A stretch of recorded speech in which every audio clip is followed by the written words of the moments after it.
Welcome back to Boom and Bust. I'm your host, Tony Clement, here with the Honourable Vic Fedeli. He's Ontario's Minister of Economic Development, Job Creation and Trade. Vic, just before the break, you started to talk about the supply chain. There's been a lot of talk about supply chains. You know my involvement in rethinking supply chains as well. What's your sense of some of the issues involving supply chain? How do you see it as a challenge for Ontario that can be fixed, that can be in a better position in the future? Well, that's a great point and a great approach that you take, Tony. I would say let's go back to when COVID first hit the world, and we found out here in Ontario, who knew? We didn't make anything that was necessary in terms of PPE, right? We stopped making it all, and Premier Ford at the time said, look, never again will we be caught short. So we put first 50 million and then a second 50 million into the pot to begin to make products here in Ontario specifically for PPE with the first 50 million. And the second 50 million was more for med tech, life sciences, but on the tech side. And lo and behold, 2 years later, we went from almost zero production in Ontario to the point where the province of Ontario now buys 74% of all our PPE is now made domestically, and for the most part here in Ontario.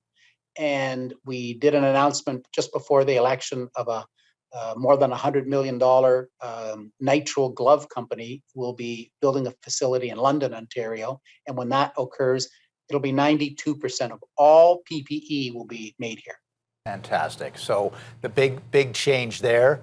Let's talk about electric vehicle production then, because that's, again, partially a supply chain issue and partially, we want to be, as Ontarians, part of a very important future and present economic industry. So it's been a priority for you. Just go through a little bit how Ontario is capitalizing on this kind of industrial development. Look, I'll be a little political for 1 second. We went from almost a dead stop here in Ontario in terms of manufacturing to now we are considered the pointy edge of the spear when it comes to electric vehicles. We have the critical minerals.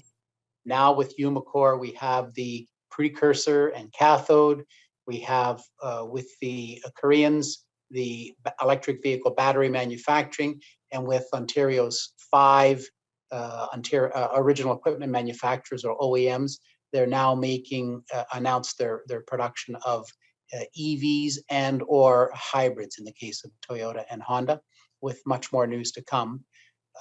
Tony, $16 billion in announcements in 20 months. Wow. I mean, that's unheard of in Canadian history. It's certainly record-breaking for Ontario, brought us from dead last to the right on the front end of these investments.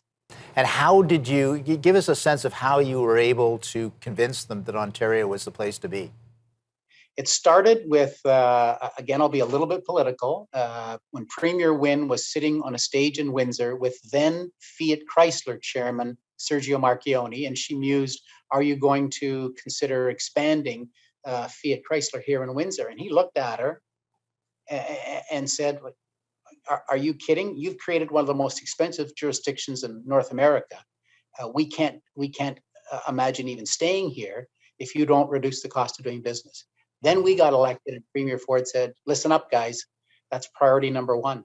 And we have immediately cut the cost of WSIB, workplace safety, by 50%. That's a $2.5 billion savings to businesses every single year without touching the benefits.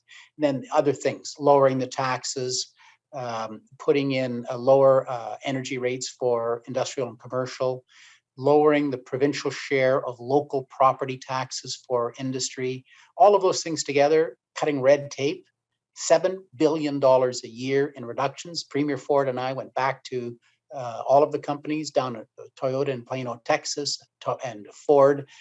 We visited all of their plants and we said to them, you asked us what to do. We've done it. Now it's your turn. Right. And we all stepped up. That's a great story because it was very clear, you know, and it was just before the June 2nd election, but you've been following through post-election that you've got a strategy on electric vehicles, and Ontario is now part of the picture, which is just amazing. We're going to take another brief break. We're going to continue our conversation with Vic Fedeli, Ontario's Minister of Economic Development, Job Creation and Trade. Please stay with us. We'll be right back.